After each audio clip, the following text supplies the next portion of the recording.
Good evening, everybody. Welcome to this inaugural Scottish Self-Build and Renovation programme. My name is Gavin Esselmont. I'm your host for this evening. We kick off this schedule of self-build programmes today with Duncan Robson of DWR Architects.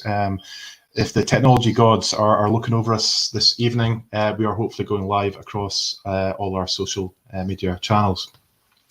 If you have any questions or comments on the programme, could be about your project, it could be about self-building generally, or you've just got a general interest in doing restorations and renovations, please feel free to post them into your comments feed, and we will see these and address them at the end of the programme. So, as I said, we are joined by Duncan Robson, and I'm just going to go on to a screen share with Duncan. Good evening, Duncan. Good evening. Thanks for having me. Thank you for joining us. It's a pleasure to see you. How is everything going at your end? You're in Aboyne, I believe, Aberdeen. Yes, it's a dreich Aboyne tonight. Yep, out in Aboyne, nice place to be. And are you working this weekend, or have you been just taking a couple of days off? No, I've been working this weekend. I'm busy at the moment. Oh no. Okay. Well, yeah, it's all good. It's been a good day for work, and that's for sure. I was taking a walk up River Dee. Did a 10-mile walk today, so I'm a bit tired. So if we're all over the place today, just my fault. It's my fault. I can't help it. But I really do appreciate you joining us. We had a chat yesterday, and it was good to understand that your experience kind of goes right across. The States, Bermuda, I think you mentioned, with big commercial developments, with the restoration projects, heritage projects as well, which is quite an interesting one because there's so many different buildings that really need to be saved. So it's really good that you can actually provide that experience as well. How long have you been back in Scotland for? 13 years. Oh, okay. Came back in 2007. So it was good. It was good to adjust to the smaller scale project, which I enjoyed doing the most anyway. Yeah. As I've gotten older, it's the people I enjoy, and I enjoy getting my hands on, being technical with the designs. And every client, every customer must be completely different in terms of their needs, their desires. I mean, I guess every build is completely different. It could be driven by perhaps maybe less able people that need a completely different approach to perhaps something else. It's an old building that really doesn't, needs a completely different approach. I mean, you must see every different type of project coming, I guess. Yeah, that's why I enjoy doing what I do, though, because it's got that variety, not just in the buildings, which have their own stories. Whenever you look at an old building, there's always a story once you look at how it's built, because when you get into old buildings, they're never just one vintage. They've evolved and been changed, and you can see that. And as I said, I enjoy the people more and more as I get older, because they've always got their stories too. And what's happening with a new build, if you're working with an existing building, is their story is going to be brought into this building, and I really enjoy doing that. Yeah, that's good. I think I'd say I can imagine with Aberdeen and where obviously we are based. I mean, obviously this is being broadcast across Scotland further afield, but certainly in Aberdeen there's a variety of kind of older buildings that really do need to be saved, and we can't just rely on the council to save them, because again, cash-strapped pockets really don't deliver kind of old buildings and very difficult buildings. So one of the things we might talk in later on in these series of programs is about maybe how can we get the community involved in saving these buildings. I believe there's one in Aboyne as well that's hit the headlines recently, trying to save that hotel. Yeah, it's gradually run down, and as we're more aware of sustainability, our existing buildings, they've all got what you call embodied energy in them. So knocking them down and replacing them is really intensive with a lot of non-renewables. So when we can reuse a building and it makes sense, it's good to do. And if we can make them more energy efficient, which the industry has really embraced more, that's all to the good as well. Yeah, no, good. Well, without further ado, I'm going to pass the baton to you, Duncan. We have a presentation that you've kind of prepared. Thank you very much for that. That's going to basically talk through the basics. So there may be people watching this that are maybe a bit more experienced in doing this, and maybe they might be even further ahead in the project. But this is really about starting at the beginning and saying, right, these are the things that we should be thinking about. And yeah, we'll have a few questions and answers at the end of the session. So we'll just go and do a quick screen share, hopefully. And yeah, we'll see how this goes.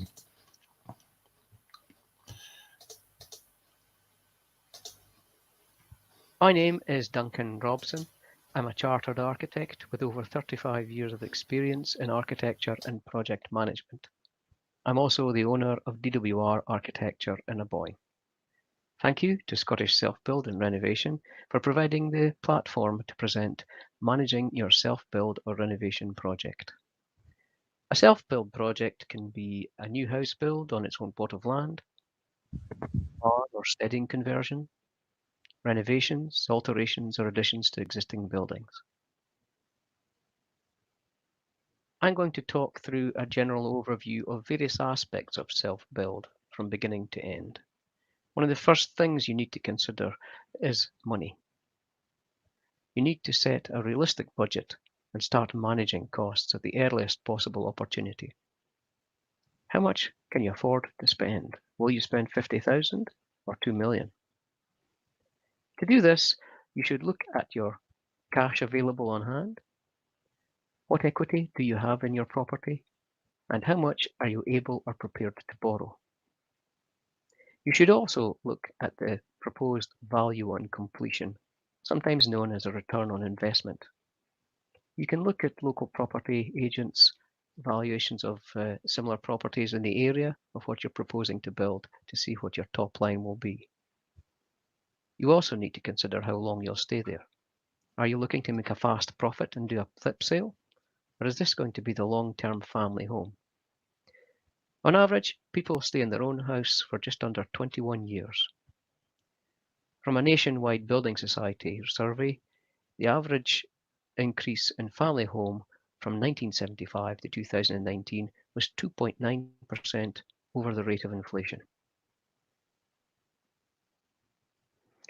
In my experience, small-scale alterations or additions rarely return an instant profit.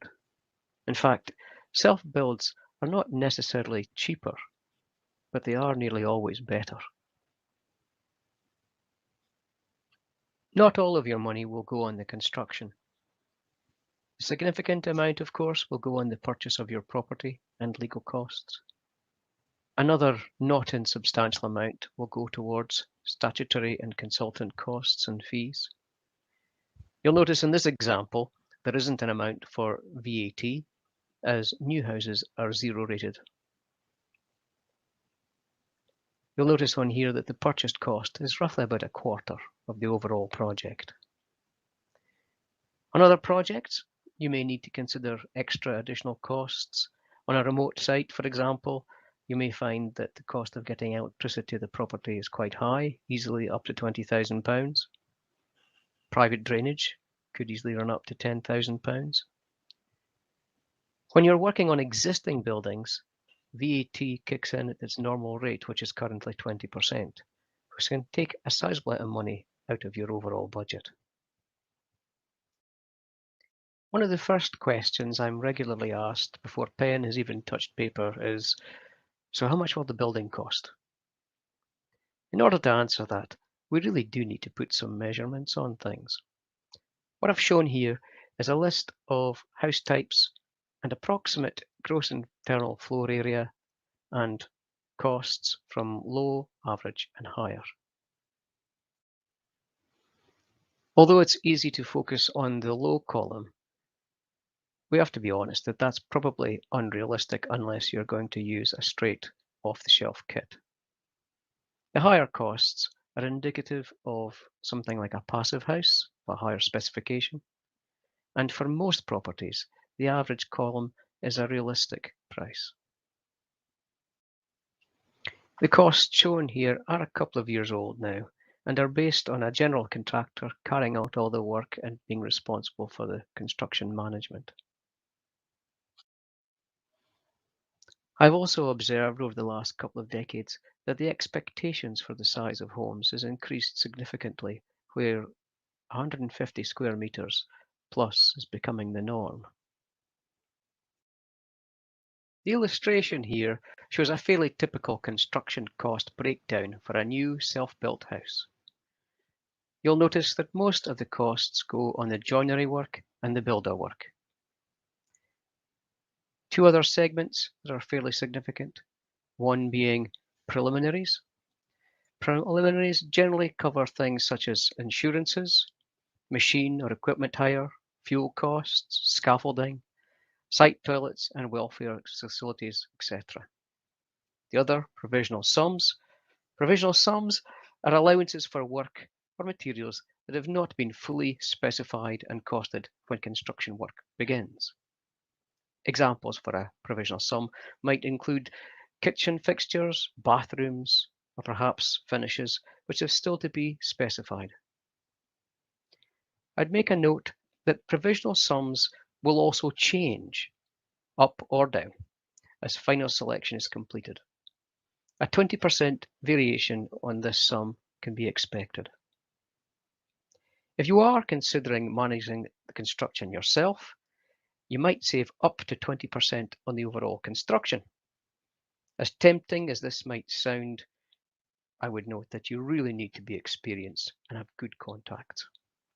You need to set off the potential savings against the loss of earnings from your normal job. Construction project management also requires health and safety risk assessments, method statements for carrying out all work. It is very onerous, very stressful, and you do need to be experienced to know what you're doing. Prior to the commencement of any construction work, you must ensure that there is adequate insurance in place for all aspects of the work. Homeowner insurance needs to be in place for your existing property. If you are appointing a general contractor, you will need to check that he carries adequate contractor's all-risk insurance as well as third-party liability. Third-party liability insurance covers the risks of fire, theft, or damage to existing property, including potential damage to your neighbours. Contractor's all-risk covers new work. If you are considering carrying out or managing the construction yourself, then I would urge you to take out self-build insurance policy.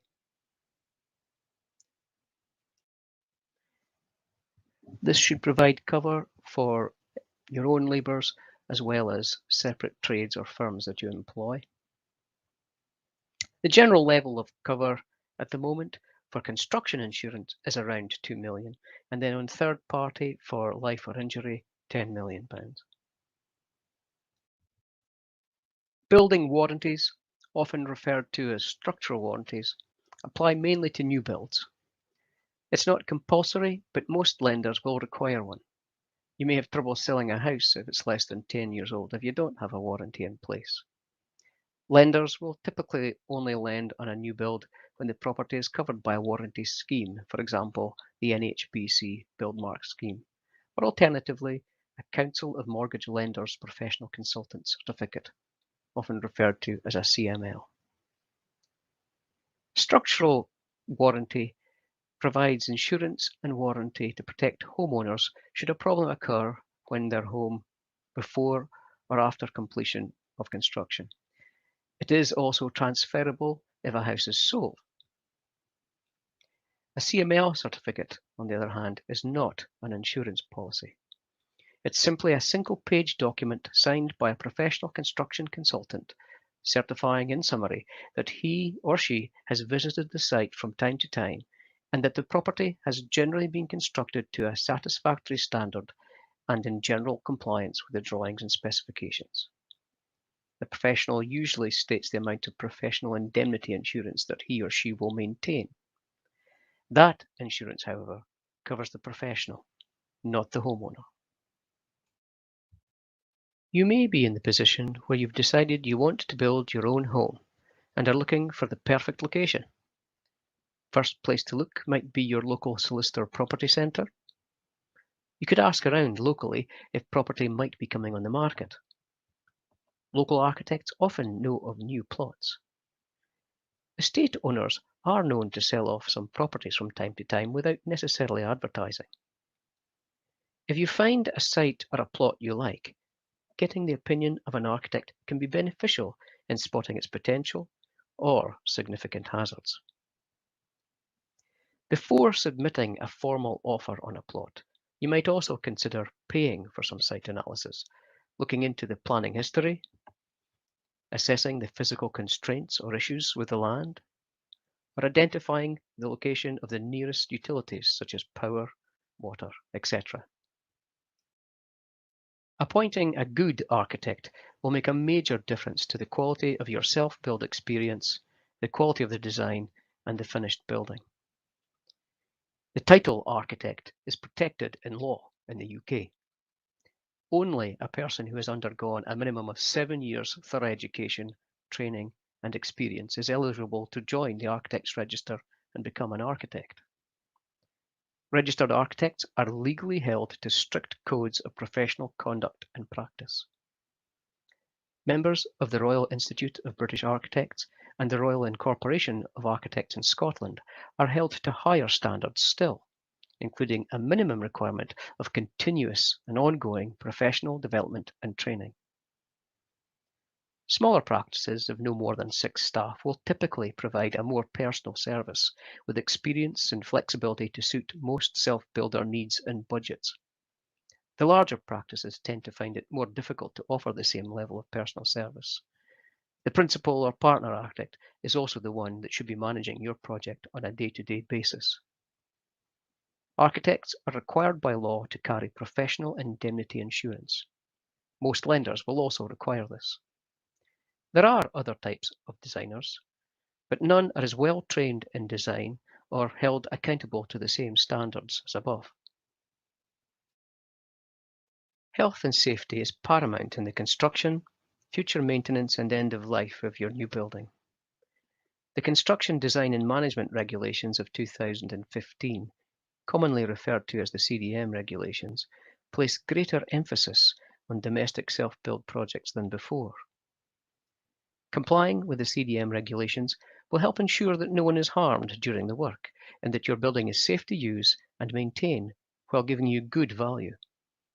Effective planning will also help ensure that your work is well managed with fewer unexpected costs and problems. Many clients, particularly those who only occasionally have construction work done, are not experts in construction work. Although you are not expected to actively manage or supervise the work yourself, you do have a big influence over the way the work is carried out. Whatever the size of your project, you decide which designer or contractor will carry out the work and how much money, time, and resources available. The decisions that you make have an impact on health, safety, and welfare of workers and others affected by the work. It's important that you appoint the right people at the right time. If more than one contractor or trade is involved in your project, you are legally required to appoint in writing a principal designer and a principal contractor. A principal designer is required to plan, manage, and coordinate the planning and design work. Appoint them as early as possible so that they can help you gather information about the project site and ensure that the designers have all they can to check that it can be built safely. Usually the principal designer is appointed through the architect. A principal contractor is required to plan, manage, and coordinate the construction work. Usually your main contractor will take on the responsibility for the principal contractor role. If you are carrying out a project on a separate trades basis, then a joiner is maybe the best trade to appoint as your principal contractor, as they tend to be on the site for the longest duration during the construction period. The architectural design of your project is a process, starting from the concept ideas, initial design brief, developing the design details and the specifications in stages so that the final construction is well considered and fully coordinated. In developing your brief, the architect will want to talk to you in fairly intimate detail about what you hope to achieve and just what features you want your new home to have. The headings under which this discussion will probably progress may be your budget, spatial requirements, your proposed occupation, what are you going to use it for, the construction type, and your preferences for materials. Using this brief, The architect can then start to develop sketch plans and perhaps draft up perspectives showing what the building may look like from the outside, perhaps a computer model. This will be used to continue the discussion to make sure that they're providing you with what you're looking for, and at the same time, make sure the developing house designs are likely to find favour with the planners. At this stage, you should also make sure that you can verify that the project is capable of being completed within your budget. Once you've settled on an outline sketch design, the architect will then move on to the preparation of more detailed plans that will be suitable for an application for planning permission. It's at this stage that important issues regarding window types and details, building colours, roof finishes, driveways, and a myriad of other aspects are decided. For most self-builders, this stage is perhaps the most exciting. Most self-build projects will require some statutory approvals, such as planning permission, perhaps listed building consent, and building warrant. Your architect will prepare and submit the necessary documents for a planning application and pursue it with the authorities on your behalf. He will discuss any matters arising from the application with the planning officers, conservation officers, and roads authorities, etc. If any amendments are suggested or required following meetings or letters, then the architect will discuss these with you before agreeing to them. Once a planning approval has been secured, your architect will then proceed to prepare and submit plans for building regulations approval. These will include any necessary structural calculations and specifications describing the basic construction of your new home, alterations or additions, a range of health and safety standards, and any energy conservation issues. If any special foundation details or designs are required as the result of either the soil investigation during the course of the application being assessed, then the architect will usually arrange for these to be carried out by other professionals on your behalf. The fees for these additional professionals will normally be charged to you directly, as they are outside the architect's normal scope of activities. Any warranties and liabilities given will devolve directly to you. Once the building warrant application has been submitted, your architect will proceed to draw up a detailed set of specifications to accompany the plans and obtain competitive tenders from suitable builders or contractors. Insufficient specification details can result in a wide range of prices from competing builders. Where information is lacking, the builder will generally decide what you're going to get. Since the selected builder is usually the lowest price, this will have a direct impact on the quality of the materials used and the finished building. A properly drawn up specification will save time, define the quality, and save you money over the life of the building. Generally, it is 15 times more expensive to make changes during construction than at the design and specification stages. When it comes to finding a contractor, your architect is well placed to recommend reputable firms experienced in the type and size of your project. Once contractor quotes have been received, your architect will provide recommendations on the best value contractor and assist in the preparation of contract documents. Once construction starts on site, your architect will visit the site and make spot checks to see that the construction is being carried out in accordance with the approved contract documents. If any form of certification is required, such as review of progress or contractor payment applications, your architect will undertake this. Once the building work is complete, you and your architect will inspect your completed project together to check for defects. If there are any present, or if work has not been completed to a satisfactory standard, your builder will be required to put this right prior to you accepting practical completion of the works. Before construction starts, you should have a construction program, planning for the sequence of different work, trades, and material deliveries. This is especially helpful in identifying components with a long lead delivery time. A Gantt chart, such as this, can be used to identify tasks which can have a direct impact on the completion date for the construction.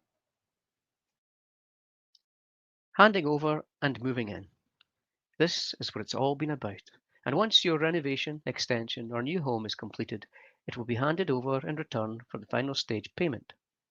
Normally, a retention of 2.5% is held back out of the total contract price. This is held by you, the owner, to ensure that there are resources to cover the cost of any material or workmanship defects which become apparent once you've occupied the building. This is then payable to the contractor once known defects have been sorted and at the end of the rectification period, which may be 6 or 12 months depending on the conditions of the construction contract. I've prepared this general advice leaflet which I can send to you for free. Please go to the Talk to Us page on our website at www.dwrarchitect.com for our contact details. I'll now hand you back to Gavin, who I believe has been receiving some of your questions. Thank you, Duncan. Hopefully you can still hear me. Am I still? Yes. Can you hear me? Good. Yeah, technology is working for us tonight, that's for sure. No, thank you very much for that. It's obviously a lot of information for such a short period of time, but actually it's very important that people can actually understand what is required to be able to kick off these kind of projects. It's quite a scary time to to be either one starting a project but also kind of continuing and staying sane throughout it. So no, I really do appreciate you taking the time out to put that together. We have had some questions as you mentioned, and I'm just going to fire these at you. So you may find that you're not able to answer them, but I'm sure you have an answer for everything. So let's start off with the first one. I can try. So we've had a question about a lady who's planning her first 3-bed bungalow. It's very, very start of the process, and she's really asking the question about underfloor heating or radiators, ? Okay, both systems will heat your home. Underfloor heating works well, especially if you're going to look at a low energy, low temperature system, such as air source heating. Radiators work better with a higher heat system, such as an oil or a gas boiler. And it can be different folks for different strokes. A lot of people like underfloor heating. It's very comfortable. You don't have any radiators on your walls, so your furniture layouts are very flexible. As I mentioned, an air source or ground source heating tends to be a lower temperature heating system than you get from an oil boiler. And that works well with underfloor heating because it needs to be a low temperature. The slight downside is that the underfloor heating is a slower response time. It doesn't heat up as quickly or cool down as quickly as radiators do. Another aspect to it is that dogs can sometimes not like it, and if you have poor circulation, it's not so great there. Retirement or old folks' homes tend not to have it for that reason. What about energy efficiency? Because obviously we're in a place where everybody is really quite rightly focused on if they're going to put the thought and emotional time into building their own home for 20, 30, 40 years longer, they really want to be focusing about how that building is going to be heated, how it's going to be cooled. So is there any kind of issues about underfloor heating versus the traditional way in terms of being energy efficient? Not really. They both produce heat into your ideally insulated home. Underfloor heating is marginally less efficient, and that comes back to the controllability. Because you can't heat up and cool as quickly, they're less responsive, which means they're just slightly less efficient for that reason. But if you want to use sort of a low to zero carbon type heating system, which would be, for example, air source heating or the ground source heating, then actually the underfloor is better because it works at a lower temperature already. So that's very efficient for the boiler you've chosen. That's good. And I guess, is there anything emerging? I mean, we've got all sorts of other ways of being able to heat the house. There's air source, there's all sorts of underground kind of boreholes as well that can really make for a very efficient house. So I think if you get it right, I think it's actually really exciting to understand all the technologies as well. And I think that's why I'm passionate about self-builds. I really feel that the ways that you can actually build a house to be very energy efficient, very green, and actually cost efficient as well, because let's face it, we don't want to be spending money where we don't have to. So I guess there's experts out there that know these things absolutely. intimately. We do have another company later on in a couple of 4 weeks who will be talking about that very specifically. So if there's anyone watching this that wants to understand this a bit better than listening, we'll be kind of publishing our schedule over the next kind of few weeks. So good, thank you for that. The next question we've got is professional fees, and they're asking how much should they allow for professional fees on top of construction costs? At the very beginning of your budgeting stage, when you haven't really worked out much yet, the general allowance would be 15% of the construction cost. And that'll cover a range of different consultant fees: the architect, structural engineer, soil porosity if you're off-grid, planning application fees, developer gain, developer contributions, building warrant applicants, quite a few different things. And that's a generic allowance. 15% should cover most of those type of investigations and consultant fees. Does that vary? Is that regional, or is it? I mean, how? If you're down in London, if you're in Glasgow, Edinburgh, Aberdeen, is that kind of rule of thumb? I mean, could you apply that to any project, or? Really, you can only apply that to initial budgeting because you've got to start somewhere. It varies tremendously. It varies on the complexity of your project. For example, you may not need a drainage survey or an engineer for that. It depends on the scale of the project. The smaller the project, the more expensive the fees are because, relatively speaking, the same amount of work's involved. So it really varies project to project. So if you can start at 15%, that gives you a starting point for your initial budgeting. And then from that point on, start getting quotes. Go to your architect. A good architect will give you not only his fee quote, but he'll also know by looking at the site and chatting with you what other consultants you're likely to require and what those fees might be. Start getting hard numbers. We've had a question in from Nicola, who is asking about what is the average time spent on design. I guess that can be quite a difficult question to answer depending on the complexity of the project, as you said, but is there an answer for that one? Generally speaking, I would normally look at probably about a month for first sketch designs from when you first start. At the end of the day, you're looking for, having appointed an architect, when can he start? And then you have a conversation. And at the very beginning is when you know least about the project. Quite often clients are not really sure exactly what they want. They have a great idea, but taking it to the next stages takes a bit of a conversation. So I'll allow about a month for that. Once you submit for a planning application, that typically takes around 2 months for a self-build project to get the approval. And in that time, I'm pretty risk averse, so I'll tend not to develop the designs much during that time in case anything fundamental changes. Once that's approved, it takes about a month to get all the different consultant information in and to submit a building warrant application. And that takes about another 2 months to get the building warrant reviewed. However, during that time, the detailed specifications can be worked up. And at about the end of the 2 month period, you can go and get tender prices from reputable contractors. And that takes about between 4 and 6 weeks. So that is a very broad brushstroke overview of how long it might take to get from contacting an architect to when you're ready to start construction.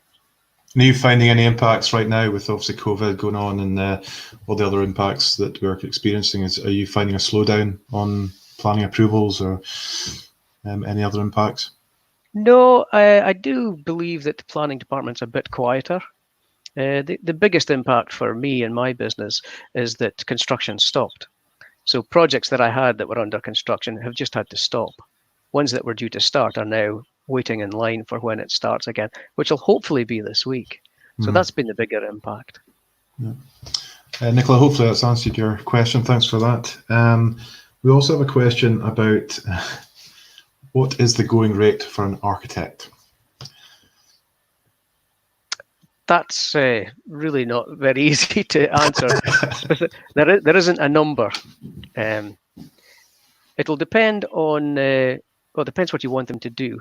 When I'm starting a project where it's really not clear what the size of the building is yet, I can't give a fixed price for my own projects. So I'll do those on an hourly rate with a limit. Now, architects' rates, it'll depend on the experience, the specialism, size of the practice. So a chartered architect will typically start at around about 55 or 60 pounds an hour, but can easily go up to 150, depending if they're specialised or not. Mm.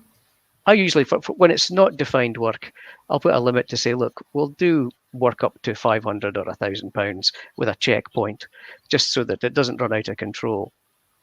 Once we've got a project defined where we know what it is, roughly how big it's going to be, then we can give a fee quote. Some architects work on what you call scale fees, which is a percentage of the construction cost. On a new house that's pretty straightforward, that might be as low as 5%, 5.5% of the construction cost.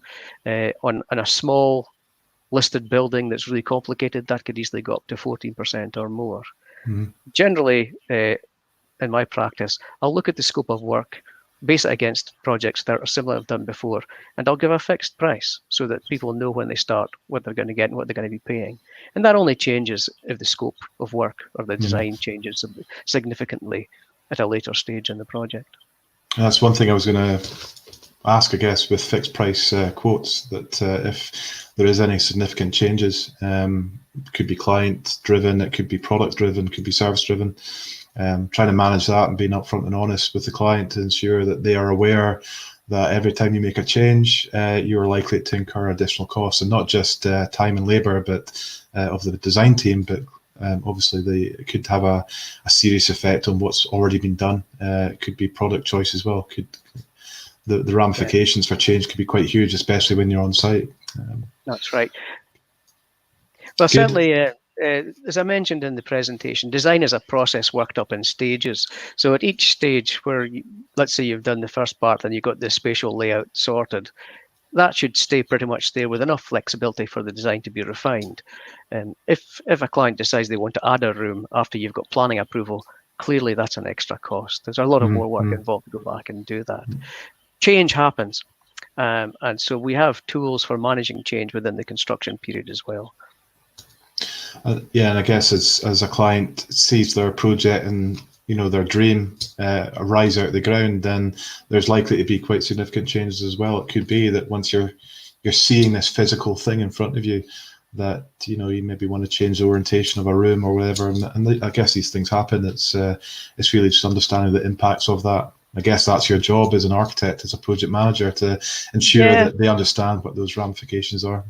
But these are things that should all have been talked about at the early stages.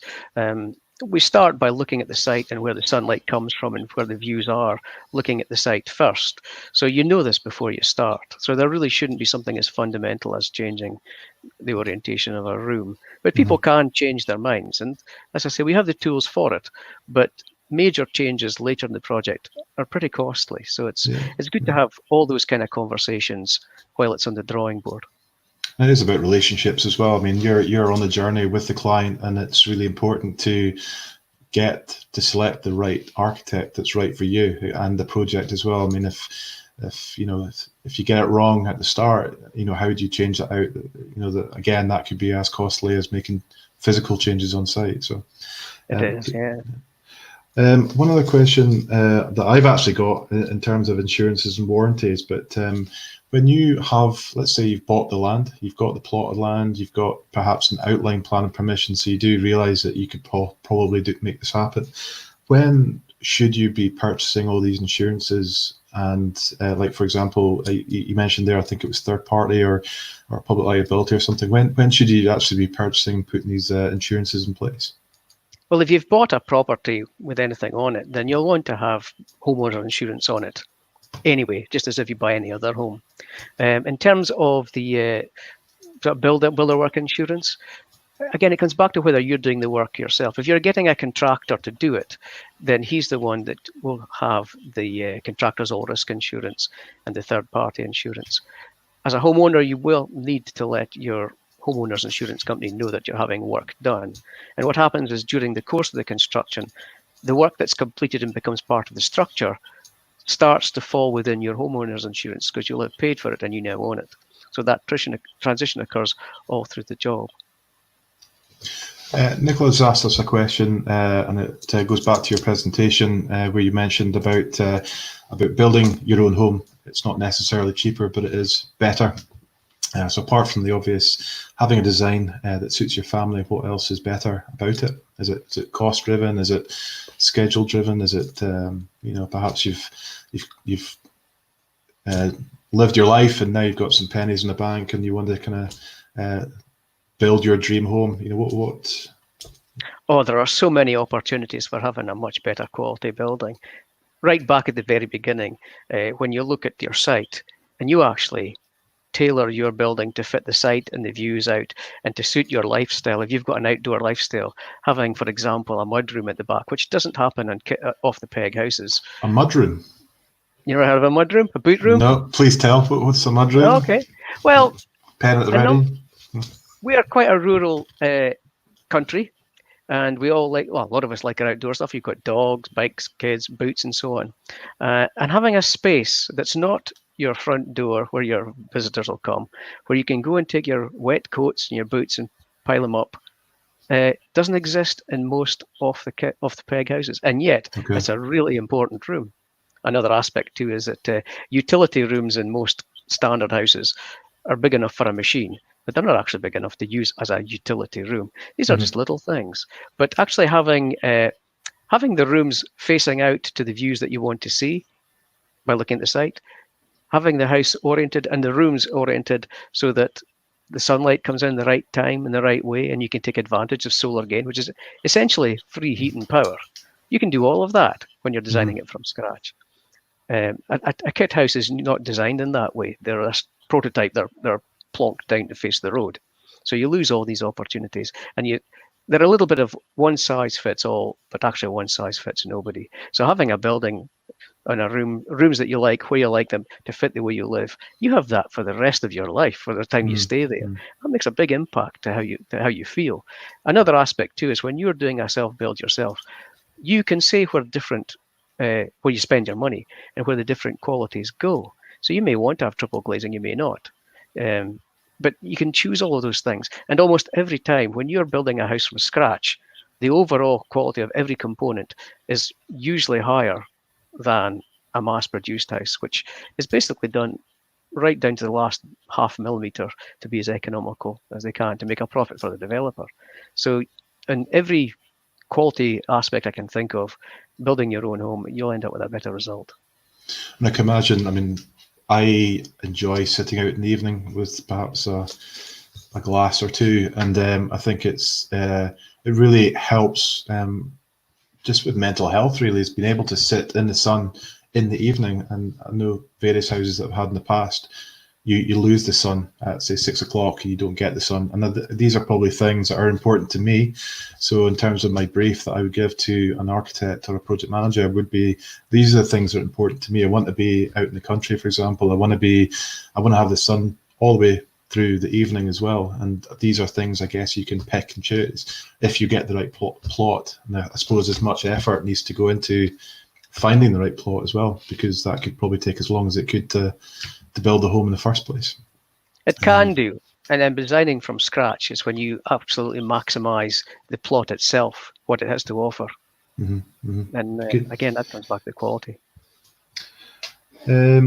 So I have one other question in terms of client specifications, and it's about, in fact, we actually probably talked a little bit about that just now, is one of the benefits of having a self-build and doing your own project is that you can specify whatever you like. If you travel the world and you've seen all sorts of things, I'm sure you can pick and choose, and you can really define what your living standards are going to be, which is really quite exciting. But I guess one of the problems of that is the compatibility.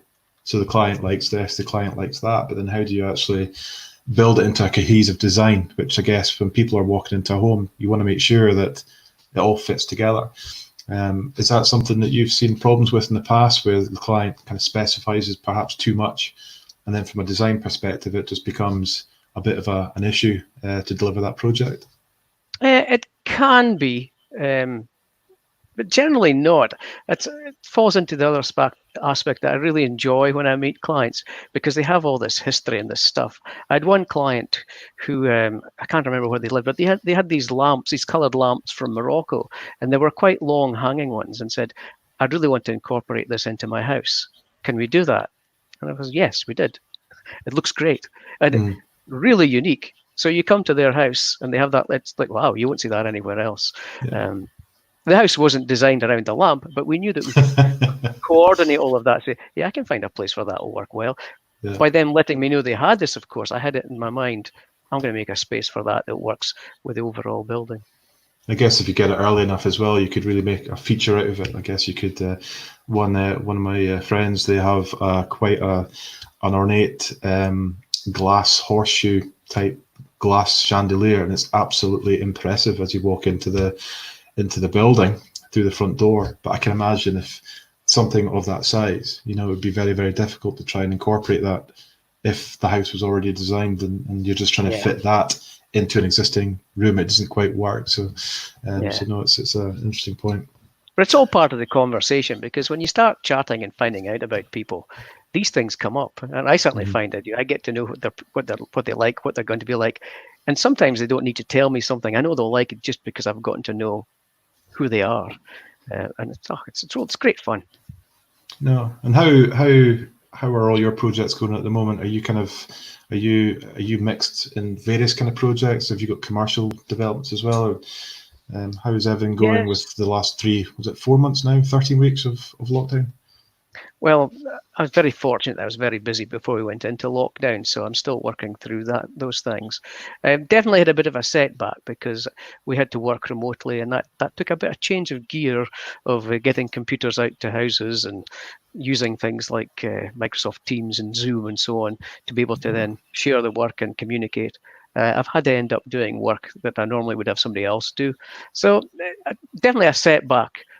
And on the back foot to get back to speed on that, and that's cost us time. But generally good. My clients have been terrific, and most have been, actually all of them have been good at embracing this remote technology. So we're able to have face-to-face meetings without being face-to-face. So I think we're really fortunate that we actually have this technology right now, and it would be a different complexion for me, for sure, without it. And with the construction sector going back, is it next week they're going back? Fingers crossed. The R value stays low.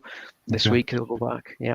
Do you find that that's going to cause its own problems? Everyone trying to get back up to speed, and maybe supply chain issues, trying to get everything back on track. I mean, the Construction Scotland and the CITB have been quite good at preparing and putting good information out to contractors that details procedures. How do you work on a construction site, keeping 2 meters apart and keeping the virus at bay? You can't entirely. There are times that contractors will have to come close proximity, but the guidance is there for that. So that's good. It's going to be definitely a learning curve. It's going to be different, and it can't be the same free for all. The construction industry has historically been a bit flippant about safety, but if a contractor or his men and women aren't, then he'll end up being shut down because all his staff will be down with the virus. So it's something we're all going to have to learn a fair bit about how to manage with this. But do you have a role in that as well, as architect, as the project manager? Do you have a role to ensure that policies, procedures are adhered to? Because obviously the contractors will have their own ones, but you have oversight of the entire project. So the hierarchy, I guess, partly sits with you as well. Well, the approach has been since 2015 that everybody on the project team, that includes the client, is responsible for health and safety. In fact, the client or the home builder actually is the one that has the responsibility because they're the one appointing the work. So if shortcuts are being taken and things done badly because the client said, "Oh, just don't bother with that," or just if it's under finance or not paid attention to it, they're liable. We're all liable now. So nobody specifically has oversight. We're all liable. Clearly, the contractor's more liable for his men and having toolbox talks and has to work out means and methods of doing things safely, which is one of the points I referred to in that presentation about self-builders who want to take on the construction management themselves. The Health and Safety Executive now is very clear on domestic type builds about everybody has to be trained, understand the risks, and proper procedures put in place. And if there is an accident, the project manager or the construction manager is the one that takes the hit first. And it's quite apart from the health side of it, it's costly too. It's quite scary as well. I mean, I can imagine, you know, if the client thought, or the house builder was, you know, were aware that they could potentially be, not incriminated, that's the wrong word, but essentially be well, actually, have a responsibility, or maybe it's not, is it? Yes, it's a criminal offence. Yes, they can be incriminated. The Wow. key thing for homeowners to do, or any self-builder, is to appoint the right people at the right time. And the two roles that must be appointed on domestic projects, which self-builds are, is a principal designer for health and safety and a principal contractor. So as long as they appoint the right people to do those jobs for them and advise them, they will have been seen to have done their duty. I guess it's about mitigating this, you know, if they can actually demonstrate to a court that they've mitigated the issues as far as they could, then that's about, as you say, getting the right professional team involved. Well, that's all that they can do, because the legislation recognises that most homeowners are not experts in construction. They're not expected to be, but they are expected to be made aware that they do have responsibility towards the safety to make sure it's properly resourced and that there is somebody that looks at the health and safety of the construction process. Not just that, but also what the maintenance and repairs will be in the future. Yeah, cheers. Ken's come to us with another question. Roughly what percentage of self-builds do you see that require bank finance to assist the client with costs? And to what extent are you seeing banks who would require a security over the asset widen their appetite to non-standard construction methods? Wow. I have to be honest, that's not something that I get involved with. That is something that falls back to the client to deal with the money themselves. I certainly try and give them an idea of what costs are likely to be, but when it comes to financing, it's out with my scope of work. It's probably a topic in itself, really, is about the whole kind of. It definitely is, and I believe you've got somebody perhaps later in the series who can give some advice on this. Yeah, absolutely, and I think you know, maybe Ken can come and help us with that kind of topic as well, because this is all about sharing knowledge. It's about hopefully having the right people on the programs to be able to talk through the questions, because everyone's got questions and maybe a little bit kind of worried about putting it out there, but everybody benefits from asking a question and getting the right answers. So yeah. Ken, thanks for the question. We also have a question from someone who's saying, do you think the Huntley Arms will be saved? I guess for those that don't know. Yeah, this is the Huntley Arms in a Boyne. Will it be saved? I don't know.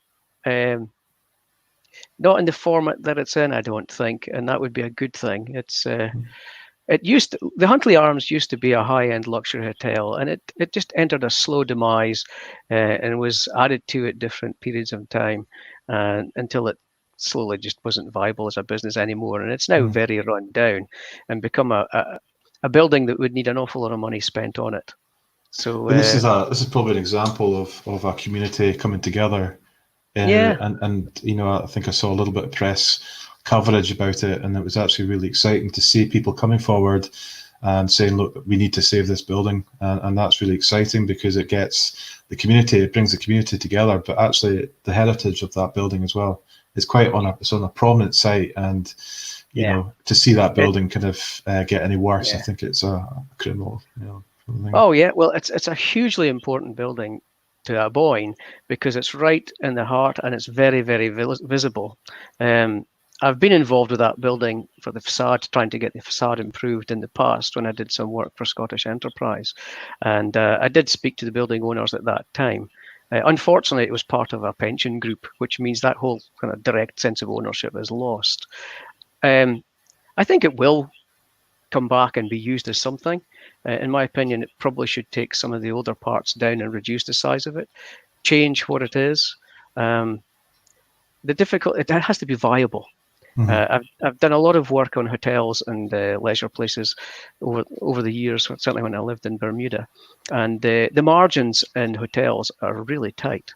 So it tends to be really difficult as to how much money can be spent and actually get that money back.